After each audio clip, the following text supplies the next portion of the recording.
there guys, and welcome. It is Niran here, and today it's time for me to bring you episode number 9 of our Leicester City career mode here in Season 2. And today we've got 3 more games for you. It's going to be an action-packed episode. It has to be said, 3 very interesting games and also an international break to sim through, as well as some training that you're seeing in the background. The 3 games in today's episode are PSG or Paris Saint-Germain in the Champions League, as well as Fulham and then Arsenal in the Barclays Premier League. So a lot to get through, and we're starting already with some fantastic news, because in training, Dembolo has gone up to an 80 overall. You guys decided in the last vote for training that you wanted to see Dembolo, Pione Sisto and Luka Jahovic / Shani Tarajai being trained in the month of November.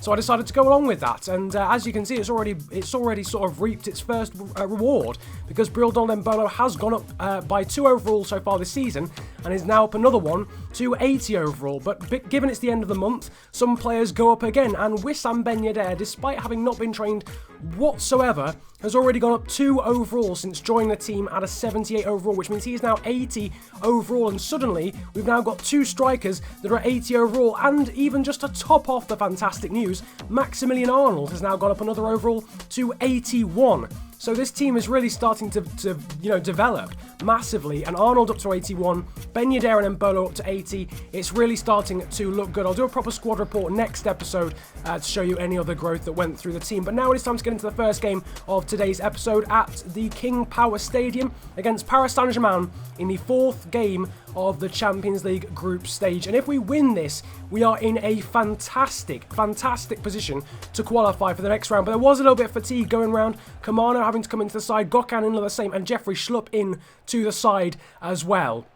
But this is perhaps one of the most important games we have had in this entire series so far, because if we qualify for the round of 16, it's massive. It's absolutely huge, and if we win here today, we've taken a giant stride towards doing so. In the first minute and a half, Gökhan Inler being found by N'Golo Kante. He's actually found Wissam Ben Yedder, who cuts inside, and after just 1 minute and 54 seconds, we have taken the lead against Paris Saint-Germain, one of the biggest clubs in the world, squad-wise and squad ability-wise, with the addition of Luis Suarez. Let's not forget, they've signed Luis Suarez on this game, and we have taken the lead after just 1 minute and a half, and it's Wissam Ben Yedder who scores his first goal in the Champions League and scores, I think, only his 2nd or 3rd goal for the club, and gives us a 1-0 lead. Absolutely astonishing start. We're going forward again. Bruno Perez winning the ball back and lumping the ball forward. It might actually find Embolo, Ben Yedder's strike partner, but unfortunately Embolo puts the shot wide.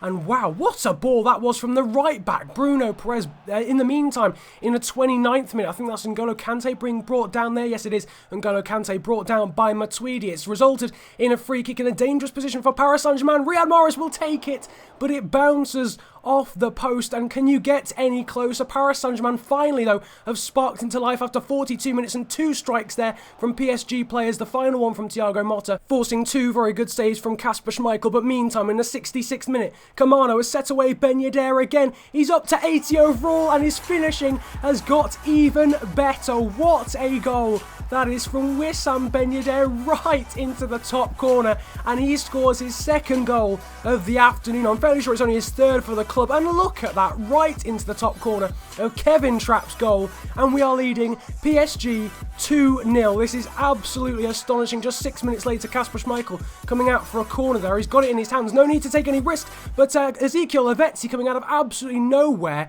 Schmeichel rolls it straight to him, but thankfully recovers to make the save, and that could have been absolute disaster. PSG, though, committing lots of players forward and putting the ball into the box, but it's left all sorts of space for Wissam Ben Yedder. We've not had someone score a hat-trick in this series so far, and Ben Yedder is clean through on goal.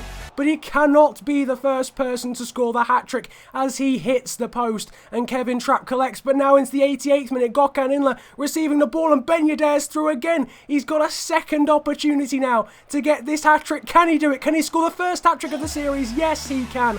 Wissam Ben Yedder, with 1 minute to go, has single-handedly torn apart PSG, and we are leading at the KingPower Stadium by 3 goals to 0, and this trend of playing the hard games and winning them emphatically has continued.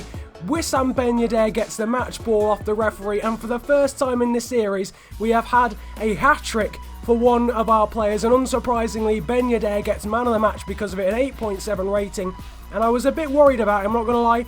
I was worrying that he wasn't really fitting in at the club because he'd only scored, 1 or 2 goals. I can't actually quite remember. But he hadn't scored that many goals. Yeah, he scored 2 goals and he was struggling a little bit. But last episode he scored thanks to an assist from Maxi Arnold against Chelsea. And now he has scored a hat-trick against Paris Saint-Germain. In the background, you're seeing the youth squad. That's like a little tour of the 4 youth players we have in the youth academy at the moment, because again, I was asked to actually go through properly through the youth players that we've got in the youth academy, and there are those guys. Bjarsamir, who was the last guy on the list, a Swedish guy, was actually released afterwards because his potential is not that good. So only the first 3 that you saw there, Karlgren, Sam Eastwood and someone else, have been retained in the youth academy. We're actually, at the moment, we're actually scouting in Denmark as well, so hopefully we'll get some players back from there too. But nevertheless, now into the second game of today's episode, and we are playing Fulham yet again at the KingPower Stadium, yet another home game. In this one, Fulham actually getting the first chance of the game, but a good save, instinctive from Kasper Schmeichel after 12 minutes. 2 minutes later, Maxi Arnold receiving the ball from Fukrata Masuaku, and one-on-one,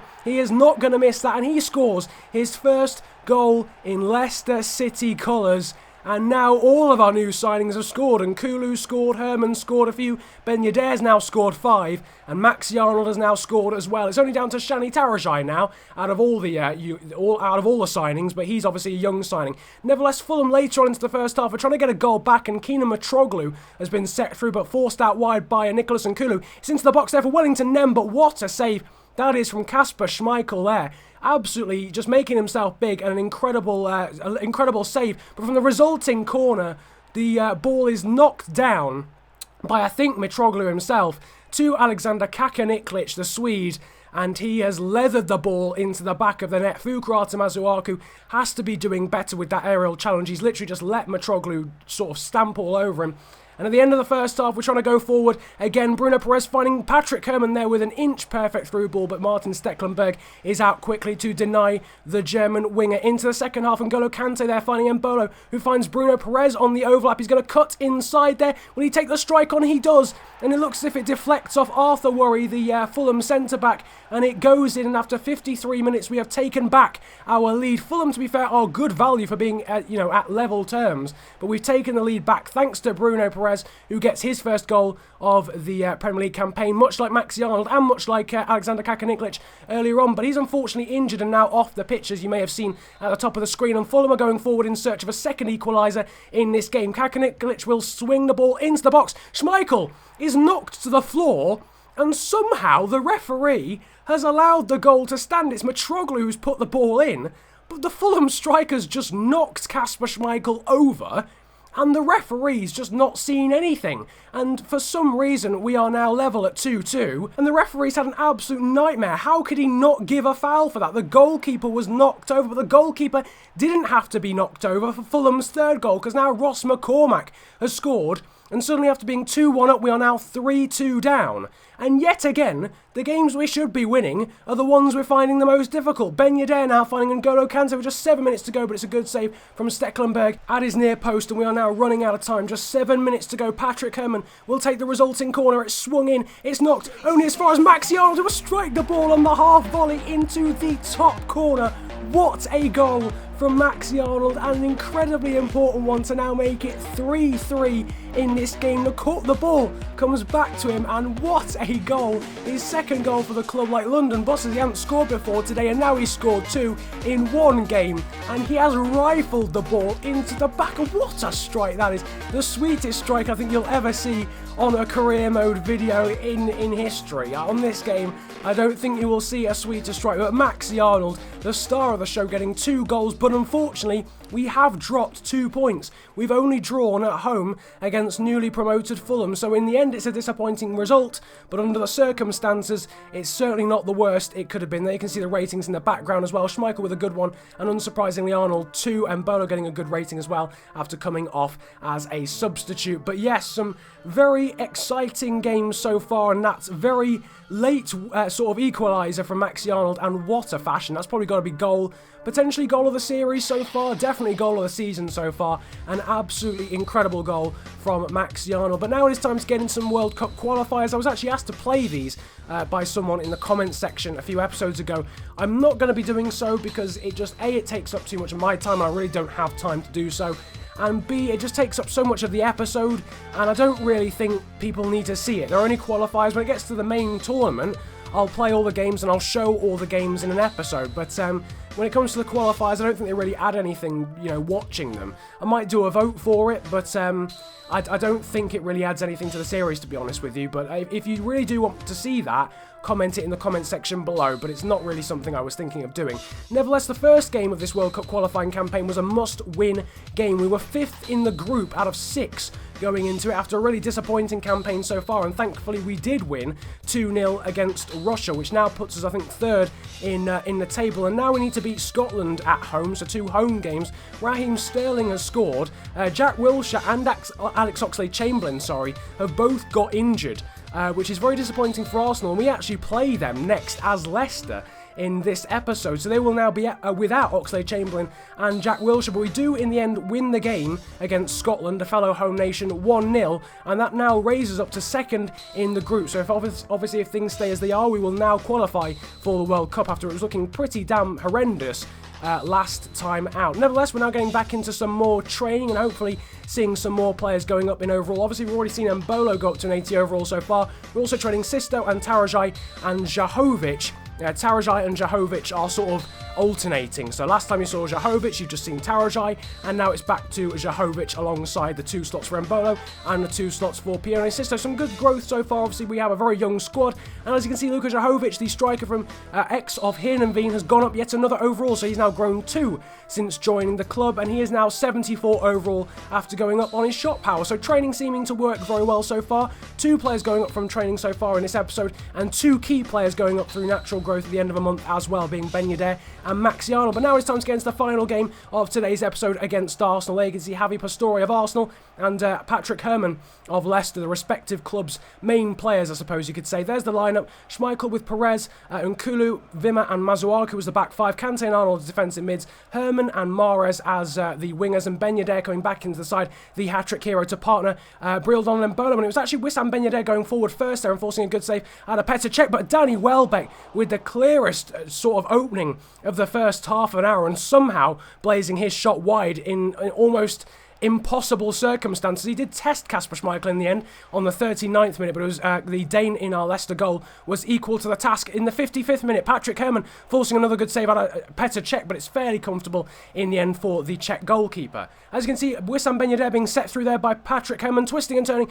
and forcing another save out of Petr Cech, but yet again, fairly comfortable. It was a finesse sort of from just inside the area. Ben Yedder, though, finding Perez on the edge of the area. He's already scored once in this episode, but he hits the crossbar. And we will not get any closer, surely, than that without scoring. Arsenal have cleared the ball away, and suddenly they're on the break now as well. Giroud getting the ball to Walcott, over the top for Alexis Sanchez, back to Giroud. It's a bad touch, but it's up in the air, and not a down to Nacho Monreal. And with 5 minutes to go, Arsenal have taken the lead just like 20 seconds after we hit the crossbar. And the woodwork is what's come between us winning this game and us surely losing this game. And we have lost the game 1-0 at the Emirates Stadium in probably the most heartbreaking circumstances. Bruno Perez hitting the crossbar, and then Arsenal going up the other end of the pitch and scoring themselves, literally straight away. And we have lost, and again, we can get no sort of consistency going. Domestically, we've drawn against Fulham in a game we should have won on paper. We've lost to Arsenal. We're doing fantastically in the Cups. We're thriving under the pressure of European competition in the Champions League. But in the league, we can get no consistency together whatsoever. We go and beat Chelsea 4-1, as my voice fails me. We go and beat Chelsea 4-1. We go and beat, whoever stands in front of us in terms of the difficult teams. And then we've lost to Bournemouth, West Ham and Hull. And we've drawn to Fulham this season. It's not going well in terms of the games we should be winning, but nevertheless, maybe a change in personnel is required. My question of the day for you guys is actually to do with the starting 11. A lot of you guys have been saying that Pione Sisto should be starting more games instead of Riyad Mahrez, but Riyad Mahrez is obviously one of the original Leicester players and obviously performing very well in real life. So my question of the day for you guys is who should be starting alongside Patrick Herman as a winger? Should it be Riyad Mahrez, or should it be Pione Sisto, or should it be Francois Camano, the youngster? So I'll leave that in the description, and there'll be a straw poll you guys can vote on as to whether Pione Sisto, Riyad Mahrez, or Francois Camano should be in the starting 11. Nevertheless, in the background you can see we've dropped to 7th place in the league, which is not fantastic, but after our poor consistency in the Premier League, it is understandable. But I hope you've enjoyed today's episode of Career Mode. Feel free to hit the like button if you did. The support on this series has been mad. I know FIFA's starting to die slightly because it's not really a very entertaining game, but still, you guys are leaving comments and liking the videos, and that is really very much appreciated. So subscribe if you're new around here as well. Comment about enjoying the video if you enjoyed it that much. It's been a pleasure ranting at you guys though today. Have a good day, enjoy yourselves, and goodbye.